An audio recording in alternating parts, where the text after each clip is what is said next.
Fever and Aces, Asia getting her MVP trophy. Her teammates loving it, but not a typical Asia game. Here she has a look at a layup, misses. Great defense by Aaliyah Boston. Later in the first, Wilson again guarded by Boston. Way off on another layup attempt. Wilson 2 of 11 against Boston in this one. On the other side, no problems for Kelsey Mitchell. Here's a step back in the mid-range. A minute later, floater. Third quarter, Fever up 8. Odyssey Sims, she'll get inside, get the and one. Sims finished with 17 in this one. But the real story here was Kelsey Mitchell. Check this out. Watch this screen action here. Pulls up, 3-ball, bang. On to the fourth. Mitchell, right wing 3, good to go. Later in the fourth, Mitchell, skip pass, sets up, reloads, connects. Mitchell finished with 34 in this one. Here's Becky Hammond after the game. I know we're capable, but not when we play like that. You know, God forbid Asia doesn't drop 40 for us. Like, I thought it was really poor, really poor.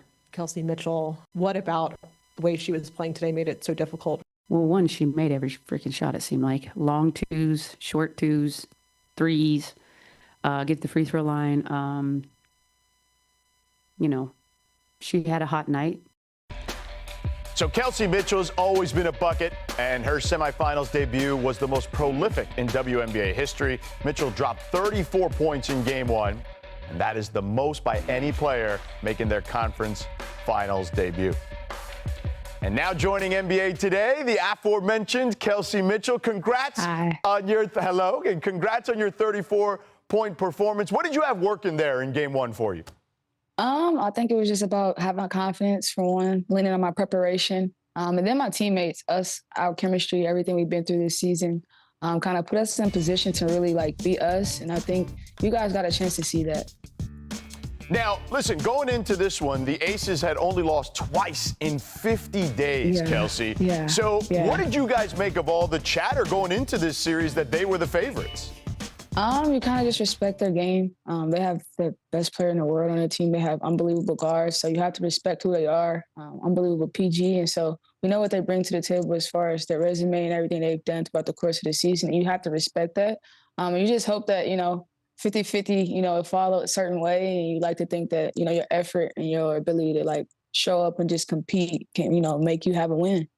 Now, you were an MVP finalist this year with our own Chiney Ogwumike even saying that you had the best season of any guard this year in the league. What has it been like to get that kind of recognition and get your flowers? Oh, I appreciate it. I've been to a lot throughout the course of my career with Indiana Fever. It's been like my longest, ever. So it's like, for me, it's a humbling experience to kind of see myself make waves from where it started to where it is now. And just kind of respect the game, lean on the game as far as, like, creating bonds and friendships. And now you get to see us do that now, like, a couple years later. Back in 2018, you were the number 2 pick in the draft, and the only person taken ahead of you was A'ja Wilson, who you're playing against, obviously, in this series. So how does this matchup resonate with you on this stage, at this stage of your career? Oh, man, it's an unbelievable experience. It's a moment that I don't want to, take for granted. I want to cherish it as much as I possibly can. Like I said, I want to use this moment to, as a moment to not grow. And so hopefully the mental preparation that I've been through and the things I've been through can kind of help me get through these moments. And then, just, loving basketball for what it is and just, loving the game and having fun with it. Speaking of moments, you've been, as you mentioned, your career with the Fever. First 6, though, were tough, obviously. They weren't as easy. You guys have made the playoffs the last 2. What's been the big turnaround? How have you viewed the way the team has grown organically? Oh, man, I think a big shout out to the organization taking time to rebuild. I think our draft picks ended up coming big. Lexi Hall was a big draft pick, and then you get Kaylin, and then you get AB. And so you culminate that together with, my experience and having to, go through a couple things before they got there.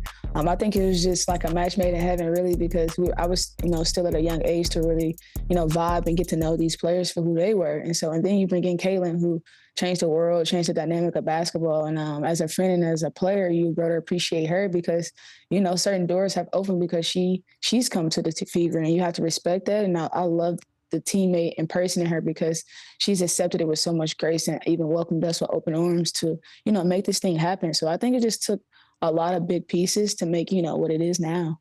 What has it been like? Because certainly the world has been focused on her. But what has it been like as a teammate? Because sometimes people are stepping to her, but I feel like you guys are stepping right back in those situations. I think it's just it's competitive nature, man. You know how it goes. It's just competitive nature. I think that we want to fight to, love on our team and be who we are and respect the game at the same time. So I think it's a lot of just competitive nature at the end of the day. Yeah, no doubt about it. And look, you guys have been plagued with injuries, including to Caitlin. Yeah. But you have the best sideline in the league, I feel like, right now. What does it mean to get that support during the postseason from the crew?